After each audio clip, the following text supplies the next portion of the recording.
Welcome to Sasi official. இந்த வீடியோவில் இப்போ சமீபத்தில் ஒரு விஷயம் வைரல் ஆகிட்டு இருக்கு. ரஜினி சாருடைய ஜெயிலர் 2 உடைய ஆடியோ லான்ச் வந்து மலேசியாவில் நடக்க போகுதுன்னு சொன்னாங்க இல்லையா? அதை பற்றி இப்போ ஒரு முக்கியமான ஒரு அப்டேட் வந்திருக்கு. ரஜினி சார் அதை பற்றி ஒரு விஷயம் வந்து சன் பிக்சர்ஸ்ட்ட பேசியிருக்காங்களாம். அதுக்கப்புறம் இன்னொரு விஷயம், அதாவது ரஜினி சார் மேலே வன்மத்தை கிளப்பிக்கிட்டு இருக்கிறதுக்கே ஒரு கூட்டம் ஒன்று இருக்கு இல்லையா?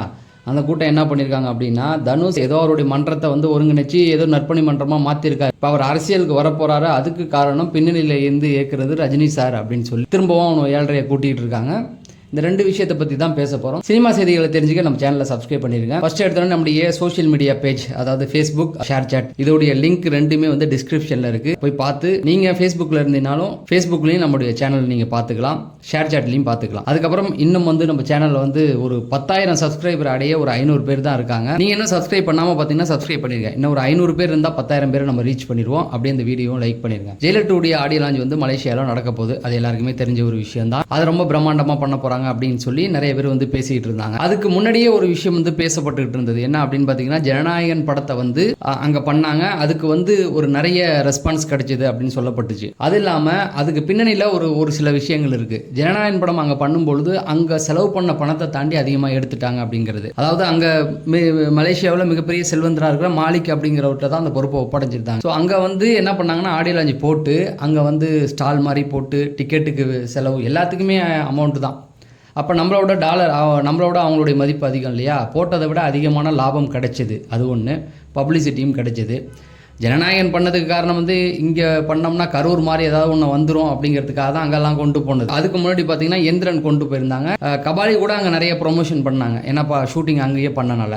எந்திரன் என்ன அப்படின்னு பார்த்தீங்கன்னா, அதை வந்து ஒரு உலக அளவில் கொண்டு போகணும் அப்படிங்கிறதுக்காக அந்த மாதிரியான ஒரு கண்ட்ரியில் வச்சா எல்லாருமே பார்ப்பாங்க அப்படிங்கிறதுக்காக தான் கொண்டு போயிருந்தாங்க. இப்போ ஜெயிலர் 2யும் அந்த மாதிரி கொண்டு போகிறதுக்கான ஒரு முயற்சி நடந்தது. ஏன்னா இந்த படத்தை வந்து கண்டிப்பாக 1000 கோடிக்கு கண்டிப்பாக எடுத்துகிட்டு போகணும் அப்படிங்கிற ஒரு விஷயம். அந்த அளவுக்கு எல்லாத்தையுமே தரமாக பண்ணியிருக்காங்க. எல்லா ஸ்டேட்லேருந்து ஒரு பெரிய ஆளுலையும் கேமியோ பண்ண வச்சிருக்காங்க. இப்போ ஜெயிலர் 1 வந்து ஏற்கனவே சொன்ன மாதிரி பார்த்தீங்க அப்படின்னா, நிறைய படம் நல்லா இருந்தாலும் அதில் வந்து ஹிந்தியில் வந்து கொஞ்சம் சறுக்கிடுச்சு அப்படிங்கிறது தான். இல்லைனா ஒரு 800 கோடியாவது கண்டிப்பாக தொட்டிருக்கணும். ஹிந்தியில் பெரிய ஆள் இல்லாமல் ப்ரொமோஷனும் பண்ணலை அப்படிங்கிறதுனால நீங்கள் மோஸ்ட்லி பார்த்தீங்கன்னா சவுத்துலேயே ரொம்ப பண்ணலை அப்படிங்கிறது தான். ஏன்னா அந்த டைமில் ரஜினி சாருடைய அந்த கரியர் ரொம்ப டவுனில் இருந்தது. இவர் நம்ம நெல்சனும் வந்து பீஸ்ட்ன்ற ஒரு ஃப்ளாப்பை கொடுத்துட்டு வந்திருந்தார். அப்படி இருக்கும்பொழுது என்ன ஆச்சு அப்படின்னா, இது வந்து பெரிய அளவில் ரீச் ஆகாது அப்படிங்கிற மாதிரி தான். அந்த நேரத்தில் ரஜினி சார் வந்து மேடையில் வந்து காக்கா கழுகு கதையெல்லாம் சொன்னார். படம் சுமாராக இருக்குது, அதனால தான் இப்படி ஒரு வதந்தியை ஒன்று கிளப்பி விட்டு படத்தை வந்து பெரிய அளவில் ஓட்ட வைக்கிறதுக்கு ட்ரை பண்ணுறாங்க அப்படிங்கிற மாதிரிலாம் பேசிகிட்டு இருந்தாங்க.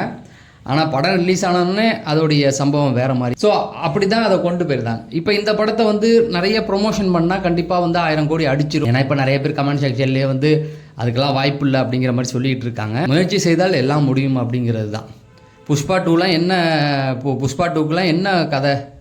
புஷ்பா 1 நல்லா இருந்தது, புஷ்பா 2 ஒன்றுமே நல்லா இல்லை. ஆனாலும் அதை வந்து 1700 கோடி வரைக்கும் போயிருக்கு இல்லையா?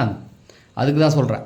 சரி, இப்படி போயிட்டு இருக்கும்போது இப்போ ரஜினி சார் என்ன பண்ணியிருக்காரு அப்படின்னு பார்த்தீங்கன்னா, இல்லை இதை மலேசியா கொண்டு போக வேணாம் அப்படின்னு சொல்லி சன் பிக்சர்கிட்ட பேசியிருக்காரு. எதுக்கு அப்படின்னு சொல்லி கேட்கும்பொழுது, இல்லை இது வேண்டாம், இது தேவையில்லாத இன்னொரு சர்ச்சையை கிளப்பிடும் அப்படிங்கிற மாதிரி. என்ன சர்ச்சை அப்படின்னு சொல்லி விசாரிக்கும் பொழுது ரஜினி சாராக சொன்னது, ஏன்னா இதை கொண்டு போனோம் அப்படின்னா ஜனநாயகனுக்கு போட்டியாக தான் இவர் கொண்டு போகிறாரு அப்படின்னு சொல்லி சோசியல் மீடியாவில் தேவையில்லாத பிரச்சனைகள் திரும்ப கிளறும் அப்படின்னு சொல்லி, இல்லை இதை முடிச்சுக்குவோம், தேவையில்லாமல் அந்த பிரச்சனையை கிளப்ப வேண்டாம். ஏன்னா இப்போ விஜய் அப்படிங்கும்போது அவர் அரசியலுக்கு போயிட்டாரு.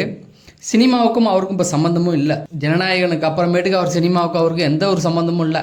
அதுக்கப்புறம் சினிமாவில் நடிப்பார்னு யாராவது சொல்லிட்டு இருந்தீங்கன்னா அதுக்கு அர்த்தமே வேறு. சரி, அதை நெகட்டிவாக நம்ம பேச வேண்டாம். சினிமாவில் அவர் கிடையாது. இப்போ இந்த படத்தை நம்ம கொண்டு போனோம்னா ஜனநாயகனுக்கு போட்டியாக தான் வச்சு அதில் ஒரு சர்ச்சையை கிளப்புவாங்க, தேவையில்லாத பிரச்சனைகள் வரும். இப்போ தான் நம்ம வந்து கரெக்டாக அவருக்கு வாழ்த்து சொல்லி முடிச்சிட்டோம். அதாவது சிஎம் ஆனதுக்கு நம்ம வாழ்த்து சொல்லி முடிச்சிட்டோம். திரும்ப இந்த விஷயத்தை பண்ணும் பொழுது நெகட்டிவாக தான் போகும். அதனால் வேண்டாம், இங்கேயே வச்சிடலாம் அப்படின்ற ஒரு முடிவை எடுத்திருக்கதா சொல்கிறாங்க. சரி, இது இவ்வளோ டீட்டெயிலாக சொன்னதுக்கு காரணம் என்ன தெரியுங்களா?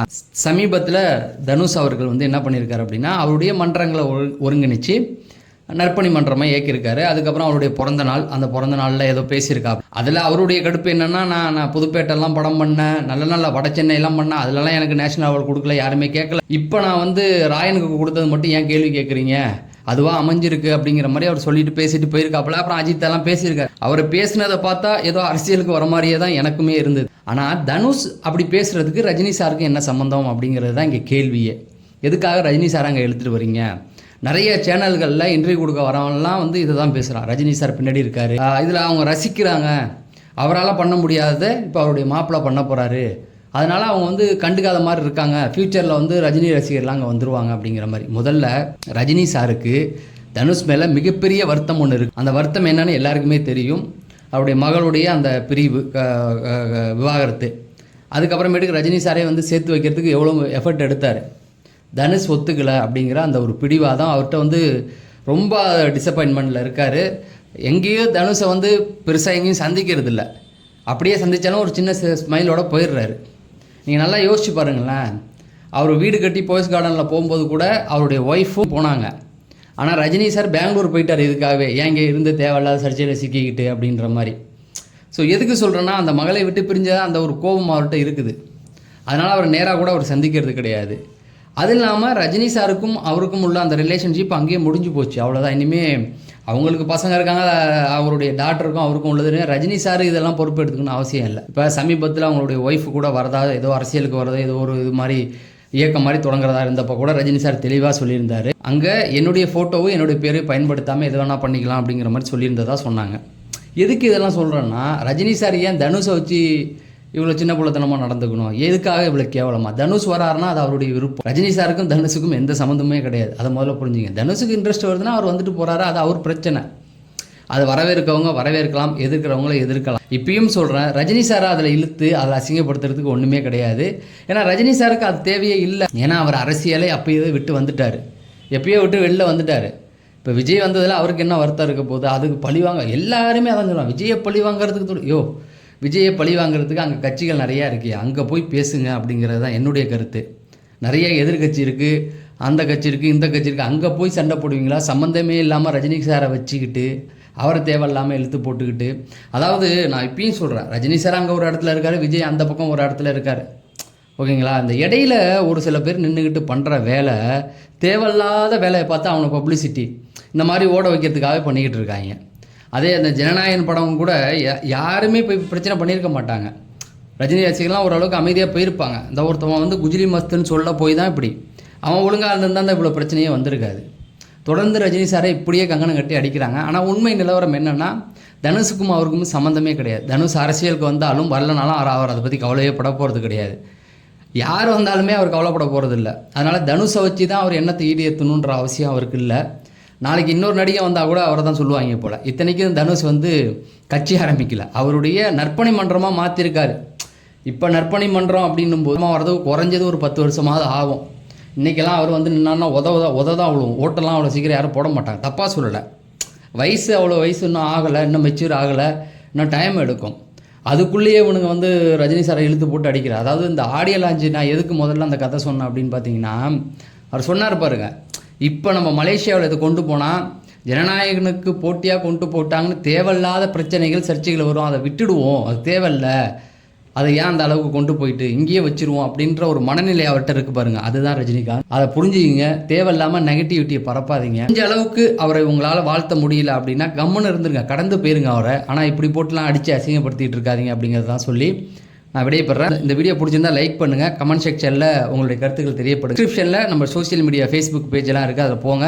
நம்முடைய ஃபேஸ்புக் பேஜ் வந்து இதே பேரில் தான் இருக்குது, அங்கேயும் நிறைய விஷயங்கள் பண்ணிக்கிட்டு இருக்கோம், அங்கேயும் உங்களுடைய ஆதரவு கொடுங்க அப்படின்னு சொல்லி நான் விடைபெறேன். நன்றி, வணக்கம்.